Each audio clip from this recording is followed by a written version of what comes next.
بسم اللہ الرحمن الرحیم۔ السلام علیکم ورحمۃ اللہ وبرکاتہ۔ ناظرین گرامی، صلح حدیبیہ کا واقعہ سنچی ہجری میں حضور اقدس صلی اللہ علیہ وسلم عمرہ کی ارادے سے مکہ تشریف لے جا رہے تھے۔ کفار مکہ کو اس کی خبر ہوئی اور وہ اس خبر کو اپنی ذلت سمجھی، اس لیے مزاحمت کی اور حدیبیہ میں آپ صلی اللہ علیہ وسلم کو روکنا پڑا۔ جاننثار صحابہ کرام رضوان اللہ تعالی علیہم اجمعین ساتھ تھے، جو حضور صلی اللہ علیہ وسلم پر جان قربان کرنا فخر سمجھتے تھے۔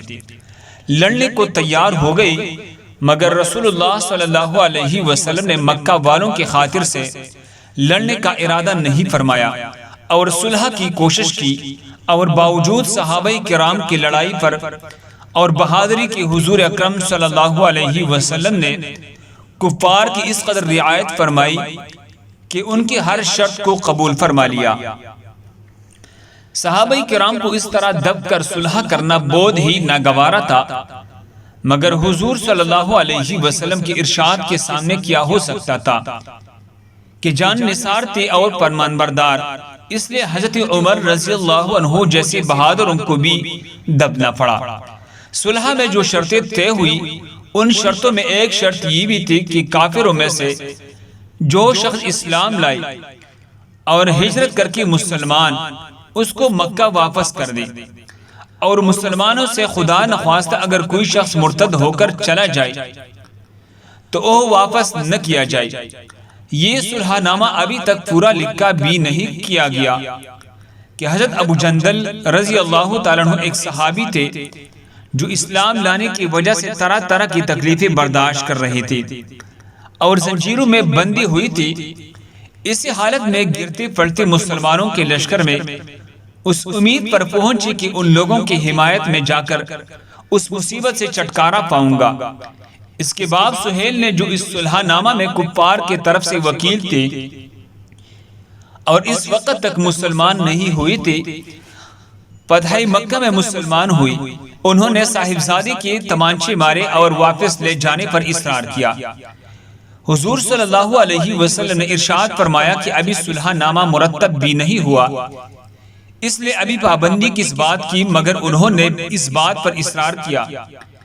پھر حضور صلی اللہ علیہ وسلم نے ارشاد فرمایا کہ ایک آدمی مجھے مانگا ہی دے، مگر وہ لوگ ضد پر تھے نہ مانا۔ ابو جندل نے مسلمانوں کو پکار کر فریاد بھی کی کہ میں مسلمان ہو کر آیا اور کتنے مصیبتیں اٹھا چکا، اب واپس کیا جا رہا ہوں۔ اس وقت مسلمانوں کے دل پر جو گزر رہی ہوں گی اللہ ہی کو معلوم ہے، مگر حضور صلی اللہ علیہ وسلم کی ارشاد پر واپس ہوئی۔ حضور نے تسلی فرمائی اور صبر کرنے کا حکم دیا اور فرمایا کہ عنقریب اللہ تبارک و تعالی تمہارے لیے کوئی راستہ نکالیں گے۔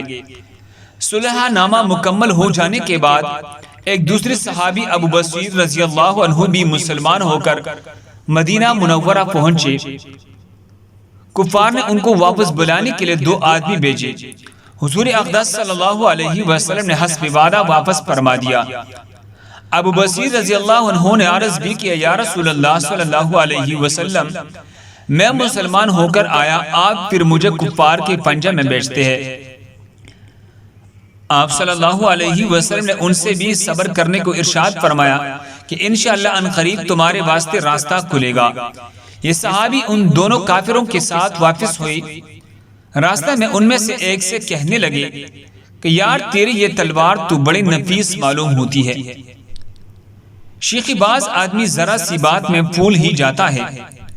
وہ نیام سے نکال کر کہنے لگا، ہاں میں نے بہت سے لوگوں پر اس کا تجربہ کیا۔ یہ کہہ کر تلوار ان کے حوالے کر دی۔ انہوں نے اسی پر اس کا تجربہ کیا۔ دوسرا ساتھی یہ دیکھ کر کہ ایک کو نمٹ نہ دیا اور اب میرا نمبر ہے، بھاگا ہوا مدینہ آیا، حضور اکرم صلی اللہ علیہ وسلم کی خدمت میں حاضر ہو کر عرض کیا، میرا ساتھی مر چکا ہے، اب میرا نمبر ہے۔ اس کے بعد ابو بصیر پہنچے اور عرض کیا، یا رسول اللہ، آپ اپنا وعدہ پورا فرما چکے کہ مجھے واپس کر دیا، اور مجھ سے کوئی عہد ان لوگوں کا نہیں ہے، جس کی ذمہ داری ہو وہ مجھے میرے دین سے ہٹاتے ہیں، اس لیے میں نے یہ کیا۔ حضور صلی اللہ علیہ وسلم نے فرمایا لڑائی بڑکانے والا ہے، کاش کوئی اس کا معین و مددگار ہوتا۔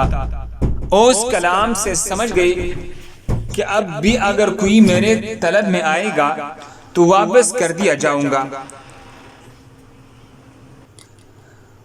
وہ اس کلام سے سمجھ گئے کہ اب بھی اگر کوئی میرے طلب میں آئے گا تو واپس کر دیا جاؤں گا۔ اس لیے وہ وہاں سے چل کر سمندر کے کنارے ایک جگہ آ پڑے۔ مکہ والوں کو اس قصہ کا حال معلوم ہوا تو ابو جندل بھی، جن کا قصہ پہلے گزرا، چپ کر وہی پہنچ گئی۔ اس طرح جو شخص مسلمان ہوتا ان کے ساتھ جا ملتا، چند روز میں یہ مختصر سی جماعت ہو گئی۔ جنگل میں جہاں نہ کھانے کا کوئی انتظام نہ وہاں باغات اور آبادیاں، اس لیے ان لوگوں پر جو گزرے ہوں گے وہ تو اللہ ہی کو معلوم ہے، مگر جن ظالموں کے ظلم سے پریشان ہو کر یہ لوگ بھاگتے تھے ان کا ناطقہ بند کر دیا۔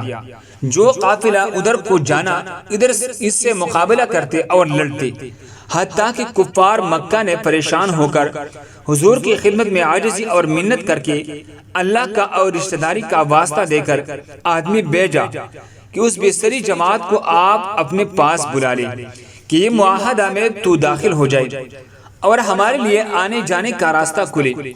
لکھا ہے کہ حضور صلی اللہ علیہ وسلم کا اجازت نامہ جب ان حضرات کے پاس پہنچا ہے تو ابو بصیر برز الموت میں گرفتار تھے۔ حضور صلی اللہ علیہ وسلم کا والا نامہ ہاتھ میں تھا، اسی حالت میں انتقال فرمایا۔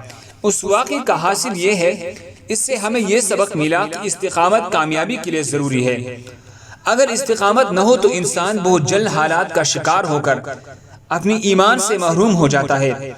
چنانچہ ہمیں بھی چاہیے کہ زندگی کا ہر موڑ اپنے ایمان پر استقامت سے ڈٹے رہے۔ اللہ تعالی ہمیں اس واقعے سے سبق حاصل کر کے عمل کرنے کی توفیق عطا فرمائے۔ دوسرے مسلمانوں کے فائدے کے لیے آگے ضرور شیئر کریں۔ اسی طرح مزید خوبصورت واقعات کے لیے ہمارے چینل کو سبسکرائب کریں۔ جزاکم اللہ۔